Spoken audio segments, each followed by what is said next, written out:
চোখ রাখবো পরবর্তী খবরে। শুক্রবার সাত সকালে এক মর্মান্তিক পথ দুর্ঘটনা ঘটল পুরাতন মালদার কালুয়াদিঘি 12 নম্বর জাতীয় সড়কে। গাড়ির ধাক্কা থেকে বাঁচতে এক অটো নিয়ন্ত্রণ হারিয়ে সজোরে ধাক্কা মারল রাস্তার পাশে এক গাছে। সেই ধাক্কায় ঘটনাস্থলে মৃত্যু হল অটো চালকের।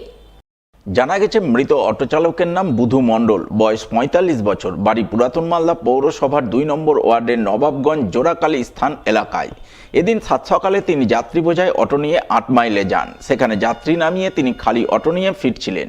ওই সময় কালুয়াদিঘি এলাকায় 12 নম্বর জাতীয় সড়কে হঠাৎ করে একটি গাড়ির সঙ্গে অটোর ধাক্কা লাগার পরিস্থিতি তৈরি হয়। সেই ধাক্কা থেকে বাঁচতে তিনি অটোর নিয়ন্ত্রণ হারিয়ে রাস্তায় নিচে নেমে যান এবং অটো নিয়ে একটি গাছে সজোরে ধাক্কা মারেন। সেই ধাক্কায় তার ঘটনাস্থলেই মর্মান্তিক মৃত্যু হয়। পরে জাতীয় সড়কের পেট্রোলিং টিম এবং মালদা থানার পুলিশ ঘটনাস্থলে ছুটে যায়। প্রথমে পুলিশ মৃতদেহটি উদ্ধার করে ময়না তদন্তে পাঠায়। পরে দুর্ঘটনার কারণ খতিয়ে দেখতে তদন্ত শুরু করে। একটা বডি পড়ে আছে, যা অটো ড্রাইভার, অটো ড্রাইভার উনি মানে স্পট ডেথ না। আমরা যে চেক করলাম, পিছনে গাড়ি কোনো মানে ধাক্কা ফাক্কা কোনো গাড়ি মারেনি। হয়তো বোঝা যাচ্ছে কোনো গাড়ি হয়তো চেপেছে, তো কোনো স্পিডে ছিল আর ওইটা আপনার গাছের দিয়ে মেরেছে। কোনো জায়গায় এমন আঘাত দিয়েছে তাতে ওনার জান।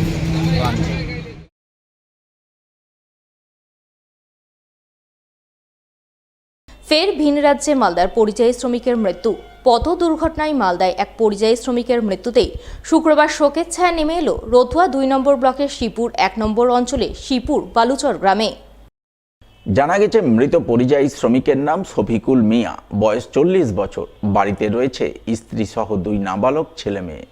তাদের মুখের দিকে তাকিয়ে দুটো বাড়তি অর্থ রোজগারের আশায় শফিকুল মাস 6 আগে দিল্লিতে নির্মাণ শ্রমিক হিসেবে কাজ করতে যান।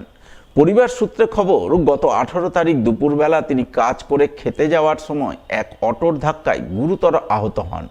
সঙ্গে সঙ্গে স্থানীয়রা তাকে সেখানকার এক হাসপাতালে ভর্তি করেন। হাসপাতালে আহত অবস্থায় 4 দিন চিকিৎসাধীন থাকার পর গত মঙ্গলবার মৃত্যুর কোলে ঢলে পড়েন তিনি। এরপর শুক্রবার তার কফিনবন্দি নিথর দেহ রতুয়া 2 নম্বর ব্লকের শ্রীপুর বালুচর গ্রামে পৌঁছায়, যা দেখে কান্নায় ভেঙে পড়েন পরিবারবর্গ। শোকের ছায়া নেমে আসে গোটা এলাকায়। ঘটনায় অসহায় পরিবারবর্গ সরকারি সাহায্যের জন্য করুণ আবেদন জানান। সেই আবেদনে সাড়া দিয়ে স্থানীয় অঞ্চল প্রধান ও পঞ্চায়েত সমিতির সদস্য তাদের পাশে দাঁড়ান এবং সব ধরনের সাহায্য সহযোগিতা করার আশ্বাস দেন। দিল্লিতে ইনি ছিলেন, কাজ করেছিলেন নয়ডাতে। তিনি পরিযায়ী শ্রমিক একজন। তিনি রুমে যাচ্ছিল খেতে, খাবার পথে গিয়ে রাস্তাতে যখন মানে হাঁটে তখন গিয়ে টোটো এসে মারে ওকে। মারার পর তখন আমরা তো বাড়িতে ছিলাম এখানে, যাই হোক আমরা তো যখন শুনলাম ফোনে তখন এখানে রাওয়ানা হলো প্লেনে আমরা রাওয়ানা গিয়ে দেখছি, তখন হসপিটালে ভর্তি করে শব্দজন হসপিটালে। ওখানে ভর্তি করার পর দেখলাম যে সব ট্রিটমেন্ট করেছে ডাক্তার, যা কিছু করা সব করেছেন। করার পর অপারেশনও হয়েছে। আমার অপারেশন হওয়ার পর 3-4 দিন পরে মারা যান। মোটামুটি 4-5 দিন আগে গল্প এটা, মানে অ্যাক্সিডেন্ট হয়েছিল নয়ডাতে, আমাদের এই গ্রামের পরিযায়ী শ্রমিক। তো আজকে ওর দাফন হচ্ছে নয়ডাতে।